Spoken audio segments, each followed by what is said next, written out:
Bonjour amis internautes de WeSport, bienvenue à la revue d'actualité de ce mardi 31 mai 2023. On démarre par l'actu de la tanière. Tournoi UFOA à U20 féminine, les Lioncelles écrasent tout et remportent la compétition face à la Sierra Leone. 3 matchs, 3 victoires. Les Sénégalaises n'ont pas fait de détails face à la Sierra Leone pays hôte. Deuxième à 2 points au coup d'envoi pour s'adjuger la victoire finale de la compétition 3-1. L'attaquante de l'USPA, Absatou Malado Diallo, a encore marqué. Avec 3 victoires et un sans faute, elles finissent premières de cette compétition devant leur dernière victime.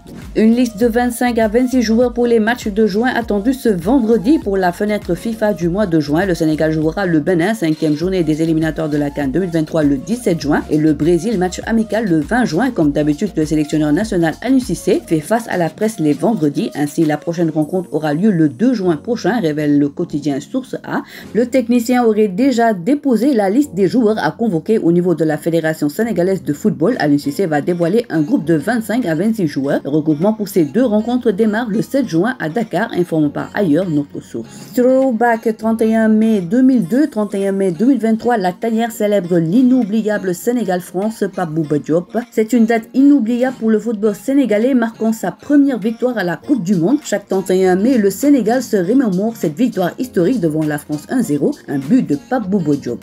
Paix à son âme. Comme vous pouvez le voir sur la une de votre quotidien WeSport de ce jour, le mercato s'annonce en couleur cet été. C'est la fin de la saison, les joueurs seront en vacances pour reposer leurs muscles, mais on continuera à suivre leurs actualités de près parce qu'il y aura le mercato d'été qui arrive et c'est déjà le moment d'annonce sur l'avenir de plusieurs joueurs en prêt ou en fin de contrat. En Série A, la Salernitana va lever l'option d'achat de Boulaye Dia qui s'élève à 12 millions d'euros et avec ce transfert, l'attaquant sénégalais va toucher un salaire de 2 millions d'euros. Nicolas Jackson intéresse le Real de Madrid. Cet intérêt d'un club comme le Real de Madrid vient récompenser la belle progression du jeune international sénégalais de 21 ans. L'Olympique de Marseille fonce sur Pape Makhtar Sarr, mais l'international sénégalais ne compte pas quitter l'Angleterre pour l'instant. L'OM qui souhaite le récupérer en prêt devra donc trouver les arguments susceptibles de faire fléchir la position de l'ancien Messin. On parle encore de l'intérêt du Stade de Reims pour Sénidien. Cette information du mercato aura tenu tout le mois, de quoi ne peut être une simple rumeur. En effet, le 2 mai passé, WeSport informait que l'intérêt du Stade de Reims pour Sénidien. D'ailleurs, les mêmes sources qui viennent de la presse britannique reviennent à la charge pour affirmer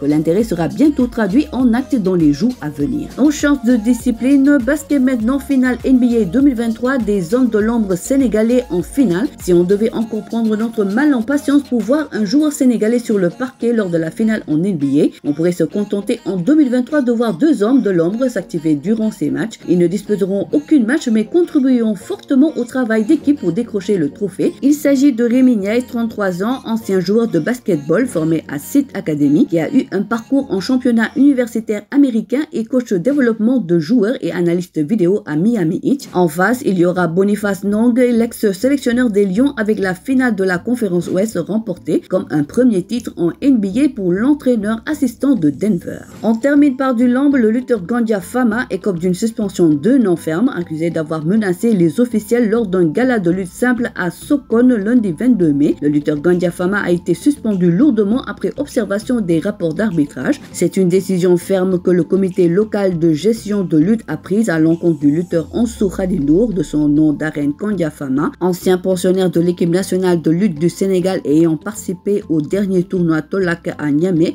Alors qu'il devait disputer la demi-finale du tournoi de lutte simple, il a été suspendu pour menace aux officiels avec sa corne et injure systémique au corps arbitral selon les arènes TV. Gandia Fama a également ainsi écopé d'une suspension d'1 an ferme et d'une amende de 200 000 francs, alors que son adversaire prend 6 mois ferme accompagné d'une amende de 100 000 francs. Voilà, c'est tout pour aujourd'hui. L'actualité sportive continue sur nos plateformes digitales. Le site numéro 1 du sport au Sénégal, WeSport.com, est maintenant disponible en version application mobile sur iOS et Android. Retrouvez l'actualité du Sénégal pour tous les sports en direct sur votre téléphone: football, lambe, basket, sport de combat, athlétisme et bien d'autres disciplines. Toutes les statistiques des championnats sénégalais, les matchs, les résultats, les classements à suivre en direct sur votre application WeSport.